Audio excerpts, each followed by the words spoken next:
So DJI has just released the brand new DJI O4 Air Unit Pro. And in this video, I'm gonna tell you everything you need to know about it. But before I do that, cue cinematic 10-second sequence where I show you how freaking good this thing is. Hit it.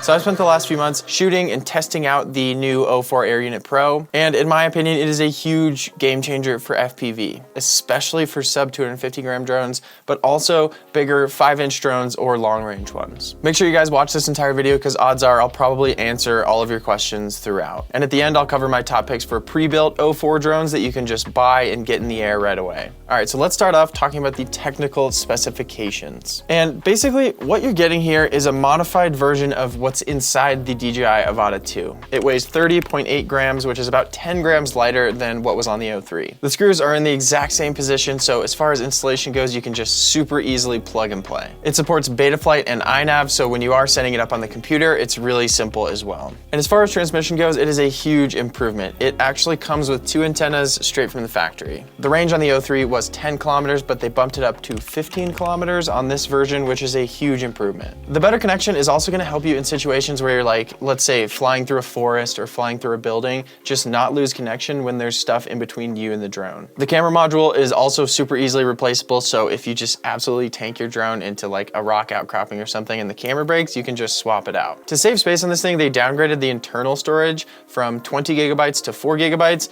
To be honest, I kind of wish they had kept it the same just because I'm definitely someone who's liable to forget SD cards. But the SD card port supports up to a 512 gigabyte SD card, so just whenever you're done shooting on this thing, offload your footage, make sure you put the SD card back. So DJI also introduced the DJI O4 Air Unit, not the Pro version, and it's actually pretty freaking insane how small it is. This thing comes in at just 9.2 grams, but I'll touch on this thing a little bit more later in the video. All right, so let's talk a little bit about compatibility with goggles and controllers. Compatibility will be a big question for most people because most people out there aren't going to want to also upgrade their goggles and controllers. They're just going to want to get the Air Unit and use what they have. And the good news is it's compatible with a lot of the older gear. So first off, let's talk about the obvious. It is compatible with the DJI Goggles 3 and DJI FPV Remote Controller 3. But they are also compatible with the DJI Goggles 2, DJI Goggles Integra, and the DJI FPV Remote Controller 2. The units are also compatible with the DJI Goggles N3, which is quite a bit cheaper than the other options, and the DJI FPV Remote Controller 3. Now, if you're someone who flies with ELRS or Crossfire, it's exactly the same as the previous one as well. I've flown with both ELRS and Crossfire, and so many people online will absolutely swear by it and say that DJI's controllers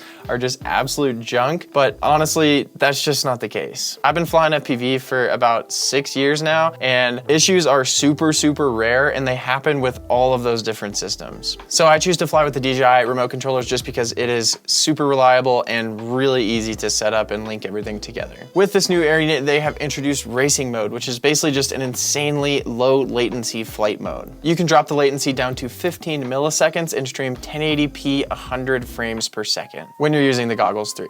With the Goggles N3, you can get 22 milliseconds, and with the Goggles 2, you can get it down to 30 milliseconds. All right, so let's get into what's probably the most important thing for me, as well as a lot of you guys watching, and that is image quality. In short, it is a huge jump up from the O3 Air Unit, whether it's the actual footage that you're using and putting in videos or just the flying experience. It looks so much better. The sensor went from a 1 by 1.7 inch sensor to a 1 by 1.3 inch sensor, which is a big jump. It still has the same 155 degree super wide field of view and offers either a 16 by 9 or 4 by 3 aspect ratio. And this camera can shoot up to 4K 120 frames per second, and it actually looks great. The O3 Air Unit was also able to shoot 4K 120, but I never really used it just because I was never able to get it to look that good. But check out this video I filmed of my friend sort of accidentally getting air in his Tacoma. The footage just looks super clean and nice. Now, frame rate and resolution is great and it's part of the equation, but the biggest upgrade for me with the new O4 Pro is the color grading. The new O4 Pro supports D-Log-M, which basically just gives you a ton of flexibility in post to color grade and adjust your footage exactly how you want. O3 had D-Cinelike, which is sort of getting closer to log, but it's not true log, where D-Log-M also isn't true log, but it's a lot more in the middle. And personally,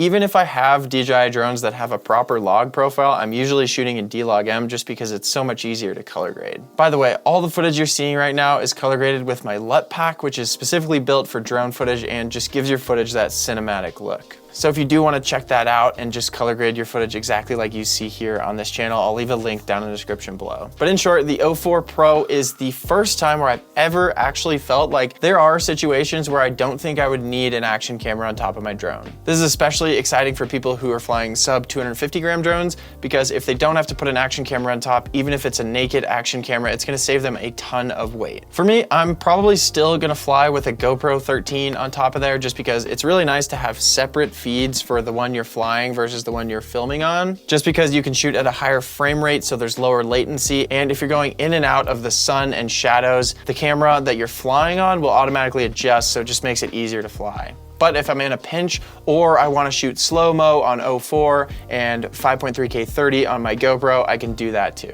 Another reason that I would mount a GoPro on top is because GoPros actually shoot in 8:7 aspect ratio, which is sort of just like a perfect square. So if you want to crop it vertically, you can, or horizontally, which is super helpful if you're creating for both social media and YouTube. And if you are going to shoot videos directly on the air unit, I would highly recommend picking up a set of NDs, because it's going to allow you to get the proper shutter speed and give yourself that really nice cinematic motion blur. If you want to learn more about how ND filters work or see my best settings for the O4 Pro, check out this video right here. It's actually a best setting video for the Avata 2, but it's the same camera, so same principles apply. Next up, let's talk stabilization. And in short, the stabilization on O4 Pro is the best that I've ever seen. It's freaking amazing. You can get silky smooth stabilized videos like this directly from the camera. Usually I stabilize in post with gyro flow, and the way you do that with O4 Pro is to basically just turn off the internal stabilization, set the field of view to wide, and then that will allow the air unit to access all the IMU gyroscope data.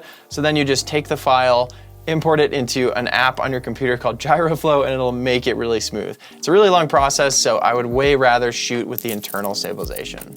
And with O4 Pro, I'll likely just be doing that most of the time. Okay, before I get into my final thoughts and also talk about the drones that I would recommend if you're just buying a ready-to-fly drone, I wanna talk about the O4 Air Unit. Just as a reminder, the whole time previously in this video, I was talking about the O4 Air Unit Pro. All right, so let me just take this thing out and show you how insanely small it is.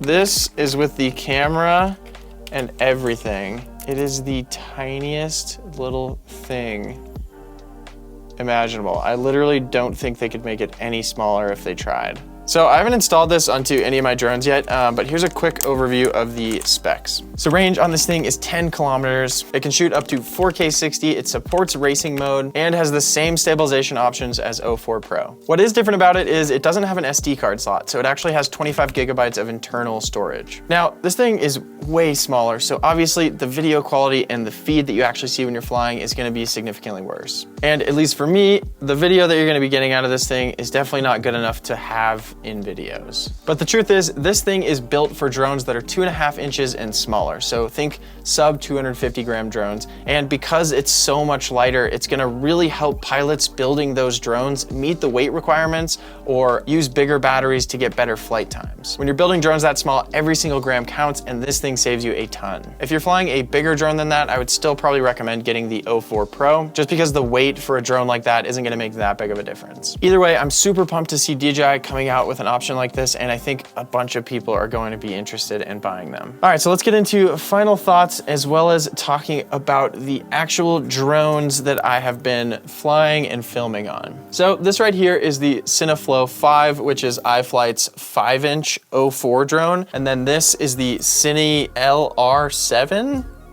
I could be mispronouncing that, but these are pre-built with the O4 Air Unit, and the O4 Air Unit is actually at the front, but you're gonna be able to buy these, plug them up to your controller and goggles, and fly right away. As with all iFlight products, these things fly great. They're super easy to just literally open the box, hook it up to your goggles and controllers, and get out there. And if you're not gonna swap one of your older drones with the O4 Air Unit Pro, these are what I would recommend. The 7-inch being more for long range, the 5-inch more for freestyle. Now, if you are someone who plans on swapping air units, there's a couple things things you need to know. Now, because the camera is bigger, it's not gonna fit in the same mount as the O3. The actual air unit itself is super easy to install and goes in the same way, but the camera is different. And at the moment, especially because I'm filming this pre-release, I haven't found any good 3D printed mounts out there, but I do expect once these things get out there, there's gonna be a bunch of kits that people sell or 3D files that'll allow you to mount your O4 where your O3 was. So for me, I just had to have a friend like custom print some mounts. So he basically just 3D printed these like